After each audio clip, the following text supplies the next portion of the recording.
ঘিরে বাংলা ভিশনের বিশেষ আয়োজন হ্যালো ক্রিকেট। আর হ্যালো ক্রিকেটে বরাবর মতো আজকে আপনাদের সাথে আছি আমি শুভ খান এবং আমার সাথে স্টুডিওতে রয়েছেন সহকর্মী আখতারুজ্জামান। কেমন আছেন? আমি ভালো আছি, আপনি ভালো আছেন? আখতার ভাই, দেখতে দেখতে বিশ্বকাপের একদমই শেষ প্রান্তে। যদি আমরা বলি যে প্রথম রাউন্ডে 40টি ম্যাচের মধ্যে প্রায় 32টি ম্যাচই শেষ হয়ে গেছে, আর কয়েকটি ম্যাচ বাকি। এই ম্যাচের আগেই মানে যে বিশ্বকাপটি জমে উঠেছে, যদি আমরা শুরু থেকেই দেখেছি যে বিশ্বকাপটি জমে উঠেছে, এই জমে ওঠার মধ্য দিয়ে যদি বলি ভারত, পাকিস্তান, শ্রীলঙ্কা, নিউজিল্যান্ড, এই মানে ভারত আছে, বাট ভারত পাকিস্তান নিয়ে একটা টানটান উত্তেজনা দর্শকদের থাকে। তো সেই জায়গায় গতবারের হচ্ছে রানার্স আপ পাকিস্তান, তার আগের বার চ্যাম্পিয়ন হচ্ছে নিউজিল্যান্ড, এর শ্রীলঙ্কা একবার চ্যাম্পিয়ন হয়েছে। এই তিনটি দল এই সুপার 8 থেকে ছিটকে গিয়েছে। কেমন হবে সুপার 8 এর ম্যাচ? আসলে সুপার 8 আমি বলি, ধন্যবাদ আপনাকে, ধন্যবাদ দর্শকদেরকেও যে আসলে তারা বাংলা ভিশনের সাথে আছে এবং প্রতিদিন আমাদের হ্যালো ক্রিকেট উপভোগ করছে। দর্শকদের জানিয়ে রাখি, আসলে টি-20 বিশ্বকাপ কোনোবারই মার কাটারে ছিল না। মানে মার কাটারি বলতে আমি বলি যে আইপিএল, শুভখান আপনারা বলি যে আইপিএল যেভাবে রান হয় বা অন্যান্য লিগে যেভাবে রান হয়, টি-20 বিশ্বকাপে কখনোই সেভাবে রান হয় না, কিন্তু প্রত্যেকটা ম্যাচ জমে। মানে বিশ্বকাপ বলতে আর কি, আপনি 130 রান করলেও আপনি সহজে জিতবেন ব্যাপারটা এরকম না। আপনি যে 200 রান করলেও যে সেটা আমরা দেখেছি কয়েকটি ম্যাচে। এই যে আজকে সকালের কথা যদি বলি আমি, যেমন দক্ষিণ আফ্রিকার সাথে নেপালের ম্যাচটা খুব ছোট্ট রানের ম্যাচ, সেখানেও নেপাল যেন এত ছোট দল হওয়া সত্ত্বেও দক্ষিণ আফ্রিকা মানে মনে হয় হেরে গিয়েছিল, ওই রান আউট না হলে হেরে গিয়েছিল, বা ম্যাচ সুপার ওভারে গড়াতো এমন একটা অবস্থা। তো আমার মনে হয়েছে যে এই বিশ্বকাপে আসলে জমজমাট, এবং যে দলগুলো কোয়ালিফাই করছে, দেখেন আপনি বলেন আফগানিস্তানের কথা, আপনি আফগানিস্তান যে পরিমাণ মানে দাপট দেখিয়ে খেলেছে, 3টি ম্যাচ তারা কিন্তু 3টি ম্যাচে দাপট দেখিয়ে জিতেছে। একটা ম্যাচ বাকি আছে ওয়েস্ট ইন্ডিজের সাথে, এখন ওই ম্যাচটাও জমবে, ওয়েস্ট ইন্ডিজ এবং আফগানিস্তানের যে ম্যাচটা। এবং আমার মনে হয়েছে যে এই ম্যাচটা এই জন্য এবার বিশ্বকাপের প্রথম সেঞ্চুরি আসতে পারে। আমার কাছে এটা জাস্ট আমি ফিক্সার দেখছিলাম, দেখতে দেখতে মনে হলো যে যেহেতু এই গ্রুপের একটা খেলা বাকি, এখনো বিশ্বকাপে এখনো সেরকম সেঞ্চুরি আসেনি। অন্যান্য দলগুলোর থেকে আফগানিস্তান একটু মেরে খেলতেছে, আফগানিস্তান ওয়েস্ট ইন্ডিজের প্লেয়ারও একটু মানে মারমুখী ভঙ্গিতে আছে।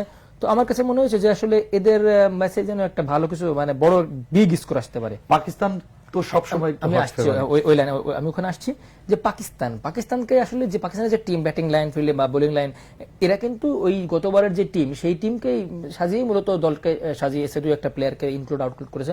তো এই যে 2-1 প্লেয়ারকে বাদ দেয়া বা আসলে ওদের কি হয়েছে একটা প্রশ্নের বিষয় নাকি, ভাগ্য বলতে পারি, বা আসলে ভাগ্য থেকে সবচেয়ে বড় সমস্যা হচ্ছে ওদের অন্তর্কন্দল।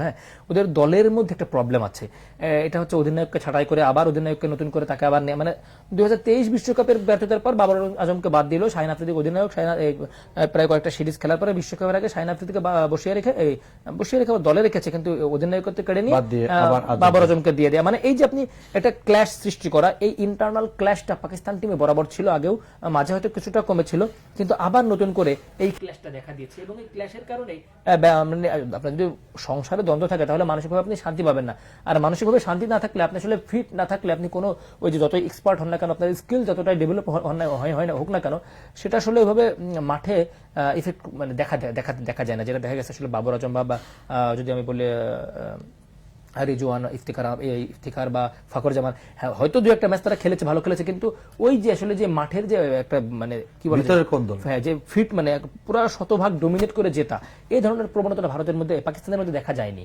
একটা ম্যাচ তারা জিতলো, ওই যে তারা মূলত হেরে গেছে প্রথম ম্যাচে যুক্তরাষ্ট্রের কাছে।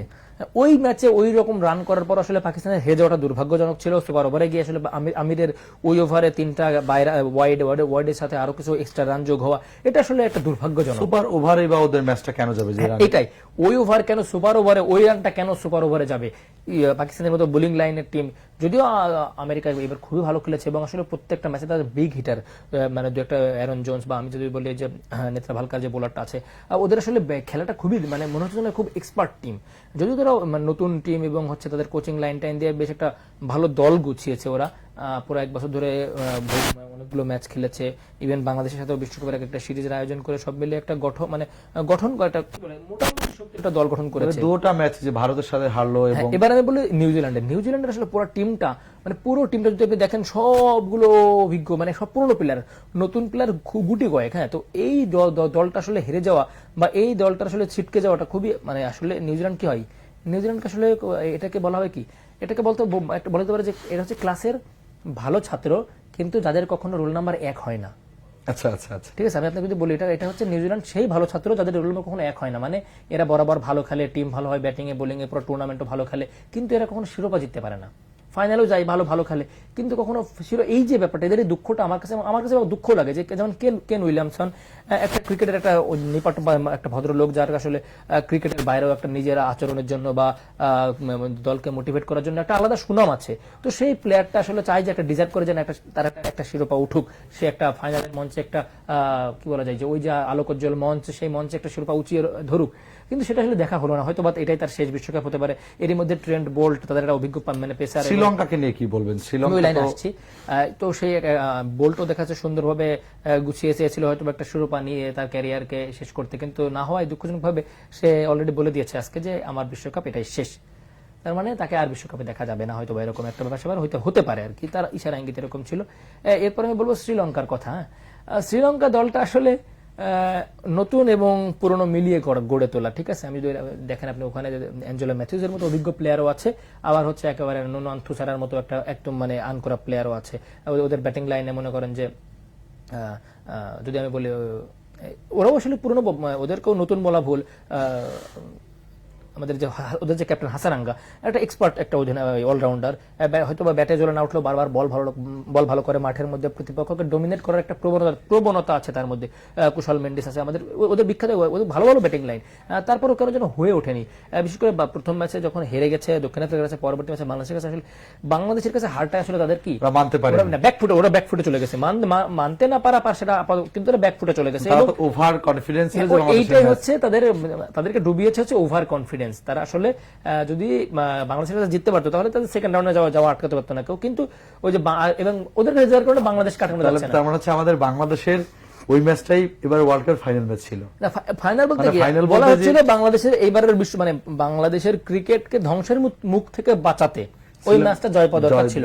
নাহলে যে পরিমাণ যুক্তরাষ্ট্রের বিরুদ্ধে সিরিজ হার, জিম্বাবুয়ের বিরুদ্ধে ওই রকম একটা ম্যাড মেডে সিরিজ খেলা, পাশাপাশি প্রস্তুতি ম্যাচে টপ অর্ডারের অফ ফর্ম, এই সব মিলিয়ে একটা সমালোচনার একদম মানে নানান তীর গিয়ে লাগছিল বাংলাদেশ ক্রিকেটের বুকে। এই সমস্যা সেই সমস্যা, এই সব সমস্যা ঢাল হয়ে দাঁড়িয়েছে শ্রীলঙ্কার বিরুদ্ধে জয়টা। তো বাংলাদেশ টিমের এই অবস্থায় এখনো, যদিও এখন আমাদের টপ অর্ডার ভালো করেনি, তো এখনো সেসব প্রসঙ্গে আমরা আসবো। এখন আমি আপনাকে যদি বলি সুপার 8 কতটা জমবে, সুপার 8 জমানোর জন্য যে টিমগুলো উঠছে ভাই, আপনি বিশেষ যদি এখন একটা টিম এখনো অনিশ্চিত, স্কটল্যান্ড অথবা ইংল্যান্ড, এই দুই দলের এখনো স্কটল্যান্ড ইংল্যান্ড ম্যাচটা আসলে এখনো ভাগ্যে দুলছে। এটা শুধু যে আজকের ম্যাচ এমন না, আজকে নামিবিয়ার সাথে খেলা ইংল্যান্ড যদি জিতে তাও 5 পয়েন্ট হবে, স্কটল্যান্ডের অলরেডি 5 পয়েন্ট আছে। যদি অস্ট্রেলিয়া যদি ম্যাচ মানে অঘটনের তো শেষ নেই, যদি অস্ট্রেলিয়া হেরে যায় তাহলে তো গেলই, আর স্কটল্যান্ডের কাছে যদি হেরে যায় সেক্ষেত্রে ইংল্যান্ড বাদ। আবার যদি স্কটল্যান্ড মানে অস্ট্রেলিয়া জিতেও কিন্তু সেটা খুব সামান্য ব্যবধানে, 1 run 2 run, 1 wicket 2 wicket last বলে, যে এরকম কিছু ঘটলে সেক্ষেত্রেও হয়তো ইংল্যান্ডের কপাল পড়তে পারে। এক্ষেত্রে ইংল্যান্ড আজকে অবশ্যই ইংল্যান্ডের হিসেবে গত ম্যাচের মতো ওমানকে যেভাবে একেবারে কোনো মানে বল পাত্তাই দেয়নি, এভাবে আর কি যদি আজকে নামিবিয়াকে ওভাবে পাত্তাই না দিয়ে জিততে পারে, তাহলে পরের ম্যাচে যদি অস্ট্রেলিয়া যদি হেরেও যায় এবং সেটা যদি খুব কম মার্জিনে হয়, তাও সেক্ষেত্রে ইংল্যান্ড কোয়ালিফাই করে ফেলবে। আমরা যদি একটু বাংলাদেশের প্রসঙ্গে আসি, যে আমরা আগের ম্যাচে বলেছিলাম যে সাকিব আল হাসানকে নিয়ে নানা জল্পনা কল্পনা হয়েছে।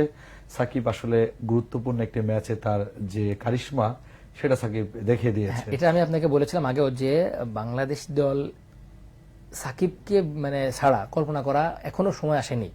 পাশাপাশি সাকিবকে নিয়ে সমালোচনা হয়েছে, সাকিব মুখে জবাব দিয়েছে, ব্যাপারটা এরকম হয়নি। সাকিব সবসময় মাঠেই জবাব দিয়েছে। হ্যাঁ, যে দেখেন আমি আপনি গত এপিসোডে আমি বলেছিলাম যে ওই যে 2017 সালের চ্যাম্পিয়ন্স ট্রফির যে কথাটা, যেখানে বারবার বলা হচ্ছে যে সাকিবকে কেন বসানো হচ্ছে না, কিন্তু আসলে সাকিবকে বসানো তো সমাধান নয়। আপনি খেলাবেন কাকে? যদি সাকিব বসে, সাকিবের জায়গায় আপনি কাকে খেলাবেন? আপনি তো মেহেদী মিরাজকে নিয়ে যাননি, আপনি কাকে খেলাবেন এখন? আমরা নেপালের যদি আজকের খেলাটা দেখি সাউথ আফ্রিকার সাথে, যে 1 বলে 2 রান দরকার ছিল মানে জয়ের জন্য, তাও সাউথ আফ্রিকার মতো নেপালের বোলাররা দুর্দান্ত বল করেছে এবং সাউথ আফ্রিকার মতো টিমকে নেপাল একদম মানে হচ্ছে নাস্তানাবুদ করে ছেড়েছে।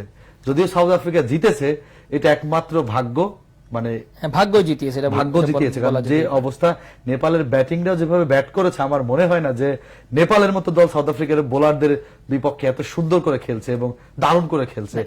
নেপালের আসলে ওরা ছোট দল, তো ওরা এখনো সেভাবে দল গুছিয়ে উঠতে পারেনি। তারপরও কি ওদের কিছু প্লেয়ার আছে যারা একটু এদিক ওদিক মানে এই নেপালের সাথেই বাংলাদেশের ম্যাচ, নেপালের অধিনায়ক বলেছে বাংলাদেশকে তারা, এটাই বলতে চাচ্ছিলাম যে নেপাল হচ্ছে এখন নেপাল দক্ষিণ আফ্রিকার বিরুদ্ধে একটু ভালো খেলেছে, তো তাই এখন তাদের মনে হচ্ছে যে আমরা বাংলাদেশকে আসলে হারাতে পারি। কিন্তু বাংলাদেশকে আসলে হারানোর মতো সামর্থ্য নেপালের নেই, ঠিক আছে, কিন্তু ক্রিকেট তো গৌরবময় অনিশ্চয়তার খেলা। হ্যাঁ, সেখানে আপনার অনেক কিছু ঘটতে পারে। এক ওভারে হয়তো পুরো না, আমরা যদি আবার আমাদের টপ অর্ডার থেকে যদি আমরা 4-5 জন যদি 50-70 রানের মধ্যে অল আউট হয়ে যায়, এই ক্ষেত্রে আমরা যদি 115 রান করে ফেলি, হ্যাঁ আমাদের বলছি দলকে বিপদে ফেলানোর জন্য আমাদের শান্ত আছে, আমাদের লিটন দাস আছে, আমাদের যদি বলি তানজিদ তামিম, যদিও আসলে তানজিদ তামিমকে আমি দোষারোপ করি না এই কারণে, কারণ লিটন শান্তর সাথে ভালো করতেছে, ভালো করতেছেন। আমি বলি তানজিদ তামিম তো ইয়াং প্লেয়ার, তো ইয়াং প্লেয়ারদের কাজ কি জানেন, এক্সপার্ট যারা, সিনিয়র যারা বা পুরনো প্লেয়ার যারা, এদের কাজ হচ্ছে এই নতুনদের সঙ্গ দেয়া। যেমন ধরুন গত ম্যাচে কিন্তু তানজিদ ভালো করছে কেন, সে ওই পাশে কাকে পেয়েছে, সাকিবকে পেয়েছে। যখন আপনার নন স্ট্রাইকে সাকিব থাকবে, মাহমুদুল্লাহ থাকবে, মুশফিকুর রহিম থাকবে, তখন শফিউলও 4 মারবে। 2015 বিশ্বকাপে যখন ইংল্যান্ডকে বাংলাদেশ হারালো, যে 4 মেরে দলটা জেতালো শফিউল ইসলাম ম্যাচ শেষে বললো, নন স্ট্রাইক প্রান্তে যদি মাহমুদুল্লাহ ভাই না থাকতো তাহলে এই 4টা মারতে পারতাম না। তার মানে আপনি বোঝেন যে আপনার ওই পাশের প্লেয়ারটা কতটা গুরুত্বপূর্ণ। যেখানে আপনার যদি থাকে শান্ত, যে পরপর ডাক মেরে যাচ্ছে, সে তো ভাই তুই ঠেকা, ভাই মানটা রক্ষা কর, তখন ও নিজেই আছে আতঙ্কে, তাইলে ও আপনারা কি বাঁচাবে, ও নিজেকে সেভ করার জন্য ওর কাছে পরামর্শ দিবে। লিটন দাস সে স্লো ইনিংস খেলতেছে, মাঝে মাঝে ব্যর্থ হচ্ছে, সে কি তার স্ট্রাইকের প্লেয়ারকে সাপোর্ট দিবে? সে তো আর বিপদে ফেলে আসছে একটা ইয়াং প্লেয়ার, কি ওই জায়গায় তো দরকার তো সে তাকে সাপোর্ট দেয়া। আপনি তাকে সাপোর্ট দেন, সে মারবে। আপনি বলেন যে আপনি আমি ডিফেন্স করতে, তুমি তোমার মতো খেলো, তাকে হাত খুলে খেলতে দেন, তা না আপনি প্রথম ওভারে যাচ্ছেন আউট হয়ে ওই নতুন খেলাটা পড়তেছে বিপদে।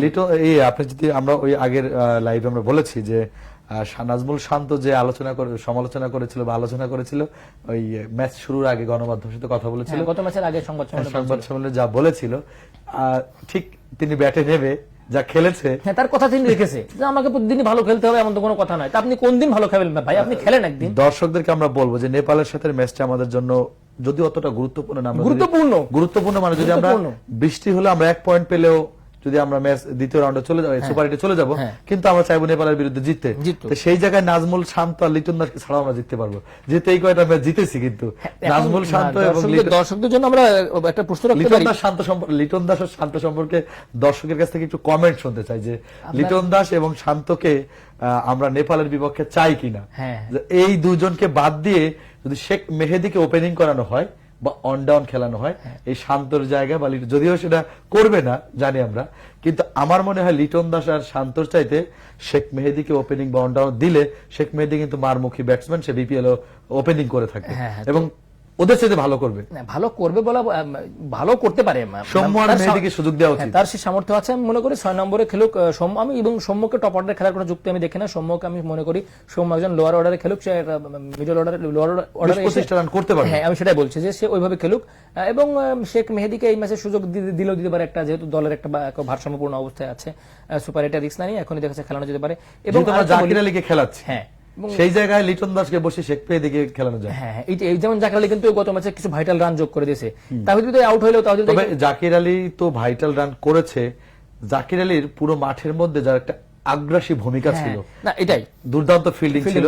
ফিল্ডিং ওই দিন আগে ফিল্ডিং এর প্রশংসা করতে হয়, ওই দিন আসলে আমাদের লিটন দাসের যে উইকেট কিপার মানে এটা স্টাম্পিংটা আসলে দুর্দান্ত ছিল। তাকে আইসিসি বলেছে লাইটিং কুমার দাস, মানে লিটন কুমার দাসের ওই যে স্ট্যাম্পিং এর ওই ফুটেজটাকেও শুধু জাস্ট রিলসে দিয়ে এটা ক্যাপশনে লিখেছে লাইটিং কুমার দাস, মানে এত দারুণ হয়েছে আসলে। এই যে পারফরমেন্স, আপনি যদি পারফরমেন্স করেন তাহলে অবশ্যই আপনাকে নিয়ে সুনাম করবে, আপনাকে নিয়ে প্রশংসা হবে, আপনাকে নিয়ে গীত গাবে। কিন্তু আপনি যদি ব্যর্থ হন বারবার, মানে এখন মানুষ ব্যর্থতার উদাহরণ দেয় যে তুই তো শান্ত হয়ে গেছিস। এই শান্ত বলতে আমার কুল শান্ত হয়ে যাও না, আমার ক্রিকেটের শান্তকে বোঝাচ্ছে, মানে কেউ খারাপ কিছু করলে তুমি তো দিন দিন শান্ত হয়ে যাচ্ছ, মানে তুমি এখন দিন দিন পারফর্ম খারাপ করতেছো। এখন অফিসিয়ালও এখন বলতেছে তুমি তো দিন দিন শান্ত হয়ে যাচ্ছ, মানে কোন বস তার কর্মীকে এখন সে খারাপ করলে তার উদাহরণ দেয় শান্তকে দিয়ে। এটা একটা মানে কত বড় লজ্জার যে একটা দেশের অধিনায়ক, একটা ন্যাশনাল টিমের ক্যাপ্টেন, তাকে দিয়ে উদাহরণ দিতে হচ্ছে, এবং তারও কোন মানে এখন তার নিজের মধ্যে কোনো অনুশোচনা নেই, অনুতপ্ত নেই, লজ্জা নেই, ওর ভাবে দেখা যায় যে ওর মধ্যে তার মধ্যে লজ্জা নেই। তার কথা শুনে মনে হচ্ছে, তার মানে কি, আমি যদি আপনাকে একটু ব্রেক করি, যে শান্তকে আমাদের রাখতেই হবে। শান্ত তো বলেছে, এটা শান্তর বক্তব্য যে আমাদের বিকল্প নেই বলে আমরা আছি।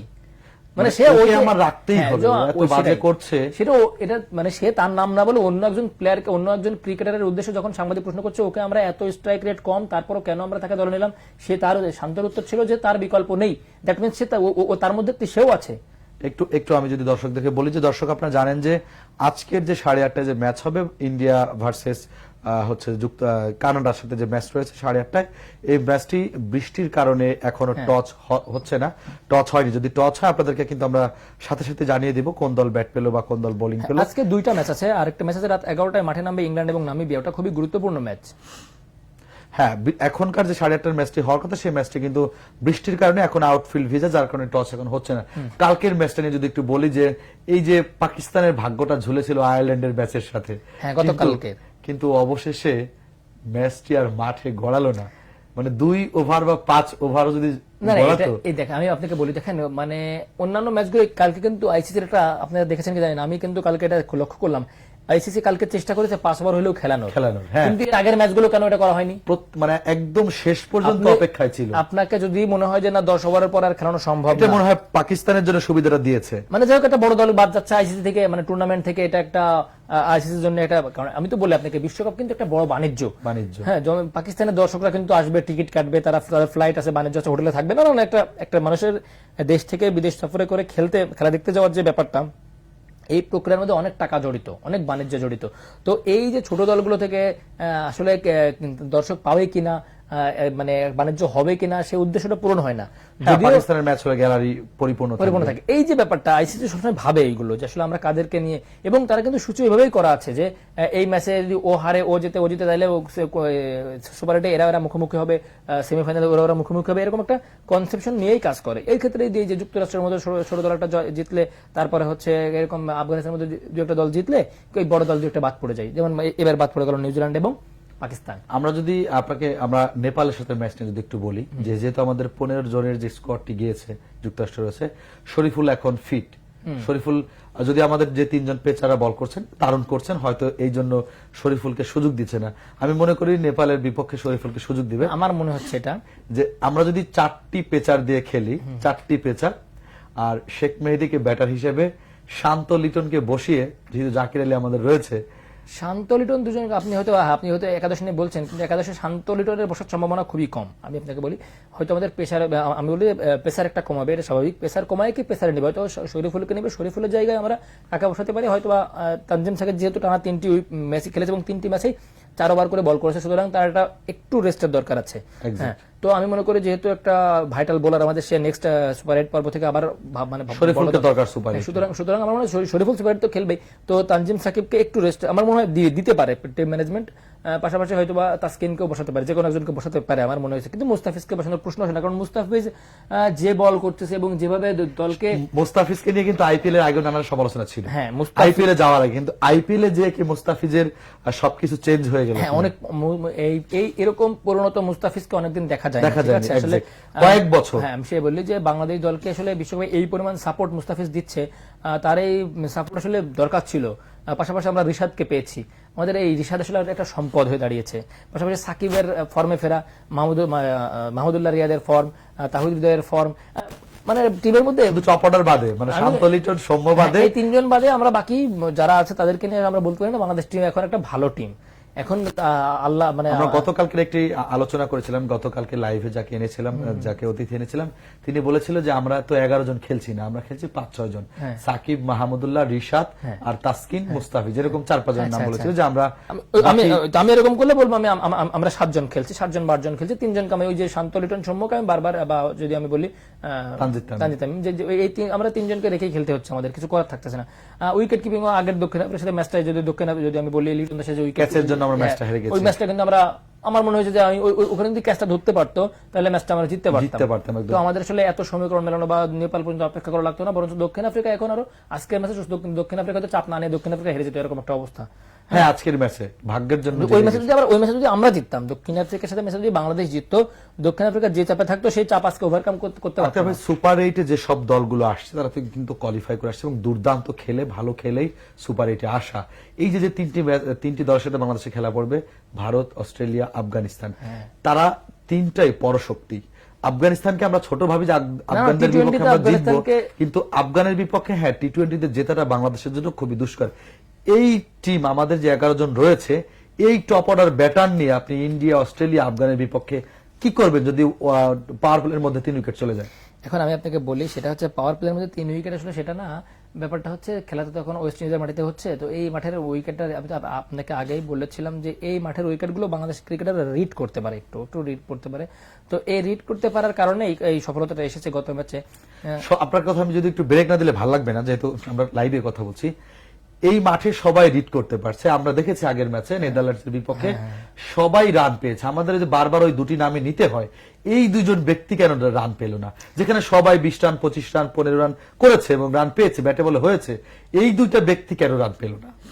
শান্ত লিটন 2 রান করে। এই প্রশ্নের উত্তরটা আসলে দেখেন, এটা শুধু বিশ্বকাপ বলা ভুল, এটা গত এক বছরে বলা ভুল। মানে এই যে জিম্বাবুয়ে সিরিজ, ওয়েস্ট যুক্তরাষ্ট্র সিরিজ এবং এই যে বিশ্বকাপ, এই যে দীর্ঘদিন প্রায় মাস দুয়েক হলো এই প্রশ্নটা এসেই যাচ্ছে বারবার। 3টা ম্যাচ আপনি বিশ্বকাপে খেললেন, 20টা রান করতে পারলেন না, এই লজ্জা আপনি রাখবেন কোথায়? এবং সাকিব 2 ম্যাচ খারাপ খেলার কারণে আমাদের ভক্ত মহল থেকে বা আমাদের চারপাশ থেকে সময় শেষ হয়ে আসছে, ফুরিয়ে এসেছে সাকিব। সময় নাই, তার সময়ের ডালে আর কোনো পাতা নাই, পাতা সব ঝরে পড়েছে। সাকিবকে কেটে ফেলা হোক, ছেটে ফেলা হোক, নানান কিছু, অনেক কিছু, কিন্তু সাকিব বুঝিয়ে দিলেন না সাকিব আল হাসান তার জায়গা এখনো নেওয়ার মতো কেউ নেই। ওই ম্যাচে যদি সাকিব এই রানটা না করতো, বাংলাদেশ হেরে যেত। লাইভ চলে। সাকিবের অবশ্যই প্রয়োজনীয়তা আছে, কিন্তু সাকিবের প্রয়োজনীয়তার জায়গা আমি যেটা বলি যে আমাদের সৌম্য বা শান্ত বা লিটন, এরা আসলে সেই ভাইটাল প্লেয়ার এখন হইতে পারেনি যে তাদের জন্য আমাদের দলের কোনো কিছু চেঞ্জ করতে হবে। আমাদের একজন দর্শক কমেন্ট করেছে, এমডি খায়রুল ইসলাম, যে কমেন্টের ব্যাপারটা একজন দর্শক কমেন্ট করেছেন খায়রুল ইসলাম, তামিম ইকবাল থাকলে আরো ভালো হতো। আর আরেকজন লিখেছেন যে সাবা, উনি লিখেছেন পাকিস্তান টিম স্বজন প্রীতির কারণে হেরেছে।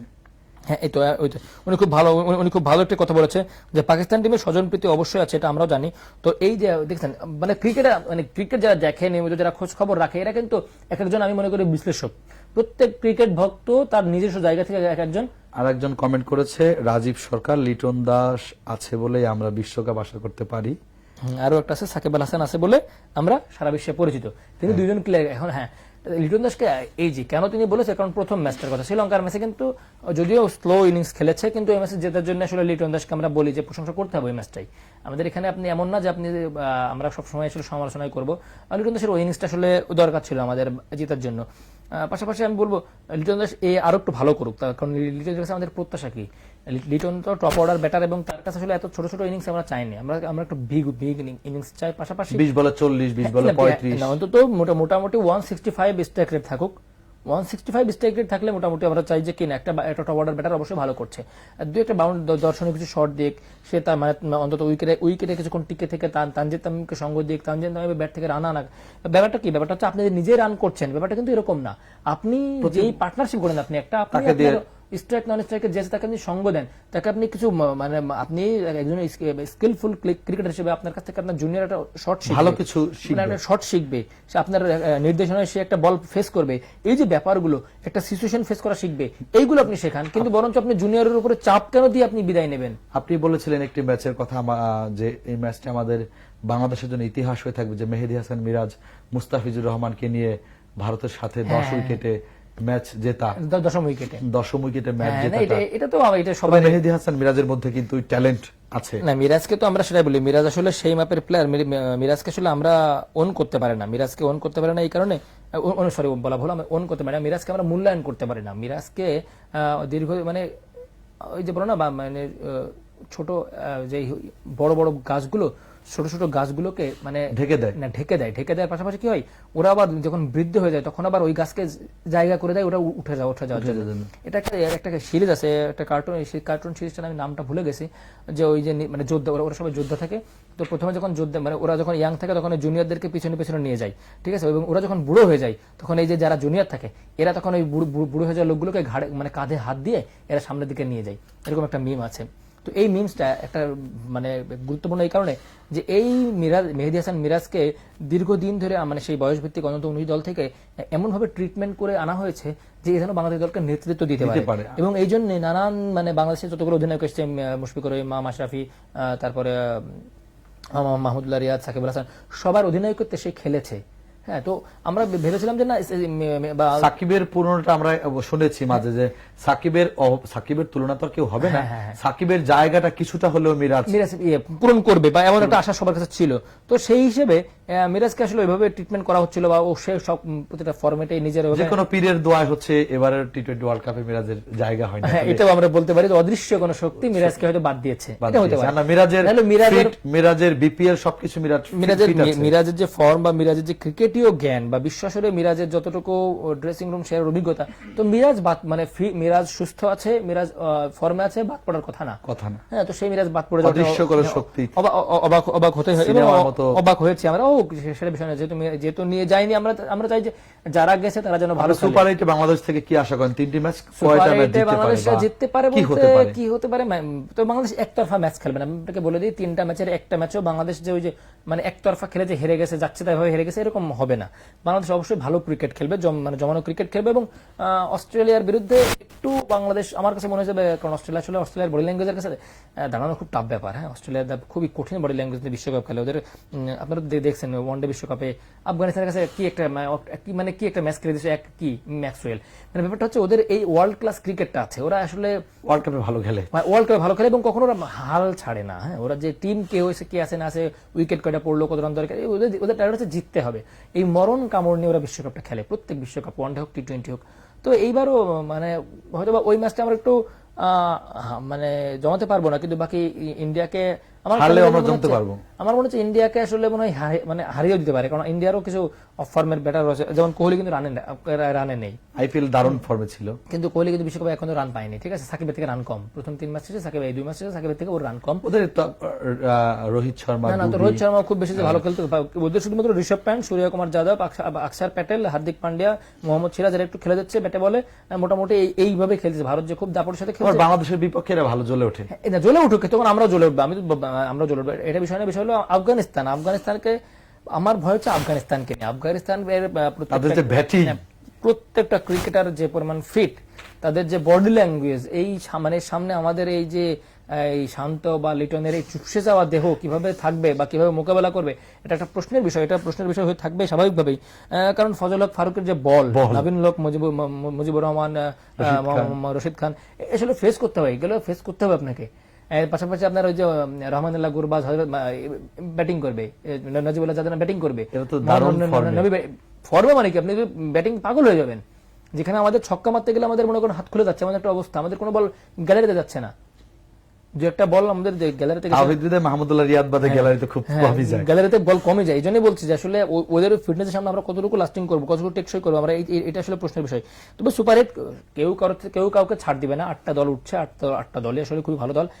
শুধুমাত্র বাকি আছে এখন ইংল্যান্ডের ব্যাপারটা। ইংল্যান্ড আশা করে যে ইংল্যান্ডও খেলবে, আর ইংল্যান্ডের যে টিম, ইংল্যান্ড বাদ পড়লে খারাপই লাগবে, কারণ ইংল্যান্ড খুব ভালো টিম। হ্যাঁ, ইংল্যান্ডের যে শক্তিশালী টিম, এরা যদি বাদ পড়ে যায় তাহলে খুব ছোট দল উঠে গেলে বিশ্বকাপের 44টা থাকে না। একজনের কমেন্ট পড়ি, না পড়ে পারলাম না, দুজন মানুষের কমেন্ট পড়ি।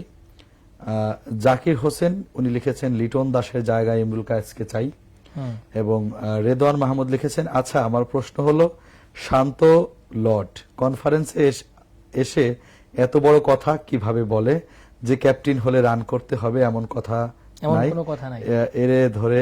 যাই হোক, এরপরে আর একজন মোহাম্মদ কি ওনার নাম দারবাসুল হক কাদের, নেপাল নিয়ে কিছু বলেন।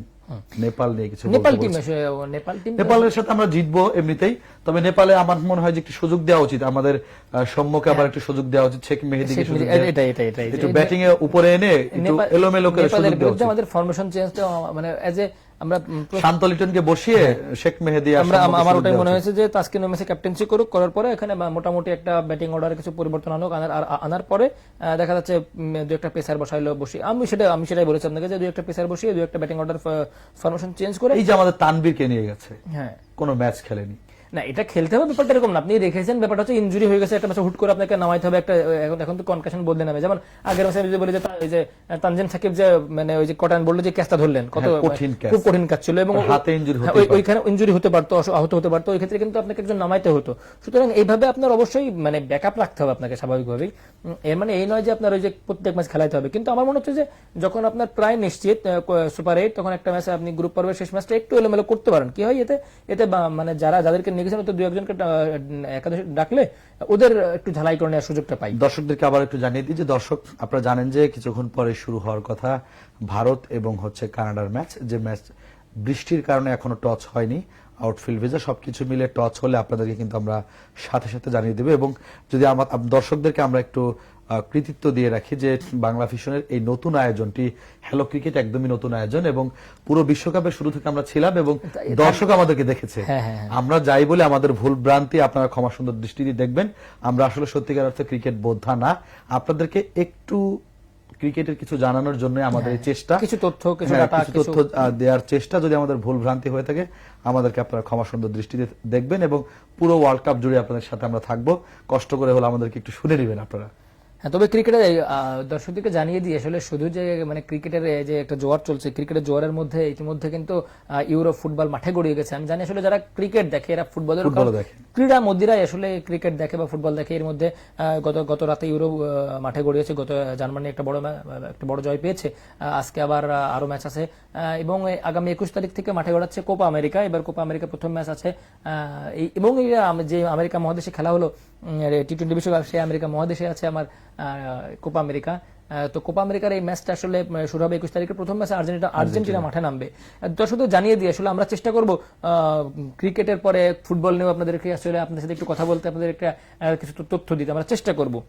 আমরা আজকে শেষ করবো কিনা, শেষ আসলে করতে তো ইচ্ছা করে না, আমি দেখছি অনেকগুলো দর্শক আমাদের সাথে আছে, তবে আসলে শেষ তো করতে হবে। বাংলাদেশের কিছু প্রত্যাশা নিয়ে বলেন, আমি বলতে গেলে সমস্যা আছে, আপনি একটু বাংলাদেশকে নিয়ে সুপার 8 আমরা কি করতে পারি জানিয়ে দিই। সুপার 8 আমাদের আমরা সম্ভবত অস্ট্রেলিয়া, ইন্ডিয়া এবং আফগানিস্তান যে গ্রুপে আছে সেই গ্রুপে আমরা পড়ছি, এবং সেখানে অবশ্যই আমাদের ভালো করতে হবে, কারণ তাওহিদ হৃদয় এর আগে সংবাদ সম্মেলনে বলেছে আমাদের যে টিম বা আমাদের যে সক্ষমতা তাতে আমরা সেমিফাইনাল খেলতে পারি। তো সেই সেমিফাইনালে খেলার সক্ষমতা বা স্বপ্ন আমাদের পূরণ হোক, এটা আমরা চাচ্ছি। সেক্ষেত্রে অবশ্যই 2টা ম্যাচ জিততে হবে। 2টা ম্যাচ না জিতলে এখানে সমীকরণ অনেকটা এলোমেলো হয়ে যাবে। তো যদি আমরা অস্ট্রেলিয়াকে শক্তিশালী মনে করি তাহলে আমরা ইন্ডিয়াকে ফেস করবো, হারাবো। মানে এখনকার প্ল্যান দর্শক আপনাদেরকে জানিয়ে দিই যে ক্রিকেট এখন আর আসলে ওই যে শুধু মাঠের গেমটা নেই, এখন মাইন্ড গেম চালু হয়েছে। পাশাপাশি এখন প্রতিপক্ষ প্রত্যেকটা ক্রিকেটারকে ধরে ধরে তার খুঁত কোথায় কোথায় আছে, তার ভুল কি আছে, তার ব্যাটিং লাইনে, তার ফুটওয়ার্কে, তার আসলে উইক পয়েন্ট কোনটা, উইক জোন কোনটা, সে আসলে কোন শটে দুর্বল, তার ফিল্ডিং লাইন কোথায় সে দিতে পারে না, এই ব্যাপারগুলো এখন রিড করা যায়। তো এই রিডগুলো যদি ভালোভাবে করতে পারে, এই কয়েকদিন যদি বাংলাদেশ টিম আরো একটু সুযোগ নেয়, একটু সময় নেয়, পাশাপাশি আমাদের টিম ম্যানেজমেন্ট যারা আছেন তারা যদি এই সাপোর্টটা দিতে পারে, তাহলে আমি মনে করি শুভকান, আমি আপনাকে বলি মনে করি ইন্ডিয়াকে হারানো তো সম্ভব, এবং আফগানিস্তানকে আসলে আফগানিস্তানের টিমকে আপনি যদি ম্যাচের কোনো এক মোমেন্টে যদি আফগানিস্তানের কাছে মাঠে ডোমিনেট করতে পিছিয়ে পড়েন তাহলে আফগানিস্তান ম্যাচ জিতে যায়। আফগানিস্তানের ঝামেলা হলো আপনি ওদেরকে একটা বড় সুযোগ দিবেন না, একটা বলো বুঝতে দিবেন না যে আপনি ওদের সামনে আপনি হেরে যাচ্ছেন, এটুকু যদি ওরা বুঝতে পারে একবার, কারণ ওরা আফগানরা জাতি হিসেবে জাতিগতভাবে ওরা একটু ডোমিনেট করা জাতি, ওরা কখনো অন্যের শাসন মেনে নেয় না। আমরা আফগানিস্তানে আফগানিস্তান দেশটাতে কিন্তু যুদ্ধ বিধ্বস্ত, বিভিন্ন দেশের শাসকরা সেখানে শাসন করে, কিন্তু দীর্ঘস্থায়ী করতে পারে না, ওরা আবার চলে যায়, আমরা কিন্তু দেখেছি। তো এই আফগানিস্তান এই যুদ্ধ বিধ্বস্তদের মধ্যে থেকেও কিন্তু ওরা একটা ক্রিকেটার উঠে এসেছে, এবং তারা বিশ্বের বিভিন্ন লিগ খেলে, প্রত্যেকটা লিগ, যেমন আমাদের 1টা বা 2টা প্লেয়ার আইপিএল খেলে, ওদের 8টা থেকে 10টা প্লেয়ার আইপিএল খেলে। চিন্তা করেন তাহলে তাদের যে উন্নতি আর আমাদের যে উন্নতি, তাহলে এই উন্নতি জায়গায় আসলে ওরা অনেক এগিয়ে গেছে। তো এখন এগিয়ে গেলেও আমাদের আসলে যে ব্যাপারটা, আমরা আমাদের সক্ষমতা জায়গা থেকে একটু পিছু পা হবো না, আমরা আমাদের মানসিকতা থেকে একটুও টলবো না, আমরা আমাদের শক্তির 100% দিয়ে দেবো। এবং যে ভুল ভ্রান্তিগুলো আছে, শান্ত বা লিটন বা সৌম্য বা তারা যে ভুলগুলো করছে, তানজিদ যে ভুলগুলো করছে, সেই ভুলগুলো কাটিয়ে অবশ্যই তারা মাঠে ফিরুক, মাঠে রানে ফিরুক, অবশ্যই তারা দলকে জেতাক। কেন আমরা মাহমুদুল্লাহর উপর ডিপেন্ড করবো, কেন আমরা জাকির আলীর ব্যাটে রানের আশা করবো, কেন আমাদেরকে তাহিদ হৃদয়ের ছক্কা মারতে হবে, রিশাদ কিছু ছক্কা মারতে হবে, এই আশা আমরা বসে থাকবো? এর আগে থেকেই তো আগে ব্যাটিং করলে তোমাদের টপাররাই 150 রান করে দিয়ে যাওয়া দরকার। আমি মনে করি 5-6 নম্বর উইকেট পড়লে আমার মনে হয় যে না আর কারো নামার দরকার নেই। পাকিস্তান কেন, পাকিস্তানের ওই ম্যাচ হারার পরে আমাদের নাসিম শাহ সে কেঁদে ফেলেছে, সে বোলার হিসেবে সে যথেষ্ট ভালো করেছে, আমি সেটা বলি যে ভারতকে এত কম রানে আটকে দেওয়ার পরও সে জেতার জন্য কত আপ্রাণ চেষ্টা করেছে। তাই এই চেষ্টাটা একজন বোলার কেন করবে, একজন বোলারকে কেন ওই লেভেলে আসতে হবে? তাই এখন আমি শান্ত লিটন বা আমাদের যারা টপার আছে তাদেরকে আমি বলবো, কেন আমাদেরকে এই যে মাহমুদুল্লাহ বা আমাদের জাকের আলী, রিশাদকে কেন সে আমাদের রান একটু এগিয়ে নিতে হবে? তারা তো খেলবে ফ্লুয়েন্টলি, তারা আসবে ক্রিজে, 2টা বল খেলবে, 3 বল খেলবে, 2টা বাউন্ডারি মারলো আউট হয়ে গেল। তার মানে দলের স্কোর একটু বাড়ালো, তাদের তো কোনো প্রেসার থাকবে না, তাদেরকে দল জেতাতে হবে, টার্গেট বাড়াতে হবে, এটা তাদের থাকবে না। এই কাজটা আগেই করে যেতে হবে। আমি এই জন্য বলছি যে দর্শকদের মতো আমাদেরও প্রত্যাশা, দর্শকরাও চাই যে বাংলাদেশ টিম ফর্মে ফেরুক, তারা আসলে দলকে জেতাক, সুপার এটা ভালো করুক। অস্ট্রেলিয়া, ইন্ডিয়া, আফগানিস্তান কাউকে আসলে এখন আর পরাশক্তি মনে হয় না, কারণ বাংলাদেশ এদেরকে সবগুলো দলকে হারিয়েছে। বিশ্বকাপের মতো জায়গায়ও, এশিয়া কাপের মতো জায়গায় ভারতকে হারিয়েছে। ঘরোয়ার দ্বিপাক্ষিক সিরিজেও ভারতকে হারানোর রেকর্ড আছে, আফগানিস্তানকে তো একাধিকবার হারানোর রেকর্ড আছে। তো আমি মনে করি এই আফগানিস্তান এবং ইন্ডিয়া ম্যাচকে টার্গেট করে এবং অস্ট্রেলিয়ার সাথে আসলে একটু কৌশলী হইতে হবে, অস্ট্রেলিয়ার বিরুদ্ধে কৌশলী ক্রিকেট খেলতে হবে আপনাকে। আপনি মানে যে উইদাউট পরিকল্পনায় মাঠে নামে কিছু করতে পারবেন। অস্ট্রেলিয়া খুব গোছানো টিম, খুবই গোছালো টিম, এবং তাদের প্রত্যেকটা প্লেয়ারই এখন খুবই মানে দারুণ ফর্মে আছে। আপনার প্যাট কামিন্স বলেন, মিচেল স্টার্ক বলেন, মার্কিস স্টোইনিস বলেন, অ্যাডাম জাম্পা বলেন, ট্রেভিস হেড, এদিকে হচ্ছে ডেভিড ওয়ার্নার, আপনার প্রত্যেকটা প্লেয়ার যেভাবে খেলছে আসলে এদের খেলা দুর্দান্ত। তারা আসলে সেমিফাইনালে যোগ্য অস্ট্রেলিয়া, এবং শিরোপার যোগ্য তারা, রানিং তারা। যেটা আমরা আগের প্রথমেই লাইভে আলোচনা করেছিলাম যে চ্যাম্পিয়ন্স ট্রফি, ওয়ার্ল্ড কাপ একসাথে 3টা ট্রফি কিন্তু শুধুমাত্র অস্ট্রেলিয়ার হাতছানি দিচ্ছে। হ্যাঁ, এবং ওরা একমাত্র টিম যারা হচ্ছে টেস্ট চ্যাম্পিয়নশিপ জিতেছে, এবং চ্যাম্পিয়ন্স ট্রফি আছে, ওয়ার্ল্ড কাপ আছে, এবং হচ্ছে ওয়ানডে ওয়ার্ল্ড কাপ, এখন টি20 নিলে একসাথে সবগুলো আইসিসি সবগুলো ট্রফি তারা মালিক হয়ে তাদের কাছে থাকছে। হ্যাঁ, এরকম একটা ব্যাপার। জি আক্তার বাতিল, আজকে আমাদের শেষ করতে হবে। প্রিয় দর্শক, আমি আসলে অনেক কথা বলে ফেলেছি। তো এই আপনারা অবশ্যই লাইভটি শেয়ার করবেন এবং লাইভে কমেন্ট করে জানাবেন আসলে আপনাদের প্রত্যাশা কি, বাংলাদেশ আজকে কানাডা এবং ইন্ডিয়ার খেলায় কি হতে পারে, অথবা 11টা শুরুতে যাওয়া ইংল্যান্ড নামিবিয়া ম্যাচে আপনারা কি প্রত্যাশা করছেন, এটা জানিয়ে দিবেন। দর্শক, আপনারা দেখছিলেন টি20 ওয়ার্ল্ড কাপ ঘিরে বাংলা ভিশনের বিশেষ আয়োজন হ্যালো ক্রিকেট, এবং হ্যালো ক্রিকেটে প্রতিদিনই আমরা একই সময় একই টাইমে আপনাদেরকে ক্রিকেট নিয়ে কিছু তথ্য দেওয়ার চেষ্টা করে থাকি। বরাবরের মতো আজকেও আমাদের সাথে যুক্ত হয়েছিলেন আমাদের সহকর্মী আক্তারুজ্জামান, আপনাদের সাথে ছিলাম আমি শুভ খান। আজকের মতো আমাদের বিদায় নিতে হচ্ছে, তবে যাওয়ার আগে আবার বলে যাচ্ছি, বৃষ্টির কারণে ভারত এবং কানাডার ম্যাচের টচ এখনো হয়নি। টচ হলে আপনাদেরকে যদি আমরা লাইভে থাকি জানিয়ে দেবো, তবে আমরা জানাতে পারছি না। আমরা শেষ করে দিচ্ছি, আজকের মতো শেষ করে দিচ্ছি। সবাই ভালো থাকবেন, সুস্থ থাকবেন। দিন শেষে বলবো যাওয়ার আগে, আমরা বাঙালি, আমরা চাই ওয়ার্ল্ড কাপে আমাদের টাইগাররা, বাংলার টাইগাররা ভালো খেলুক, সুপার 8-এ 3টি দলের থেকে 2টি দলের সাথে জয় লাভ করে সেমিফাইনালের স্বপ্ন দেখি।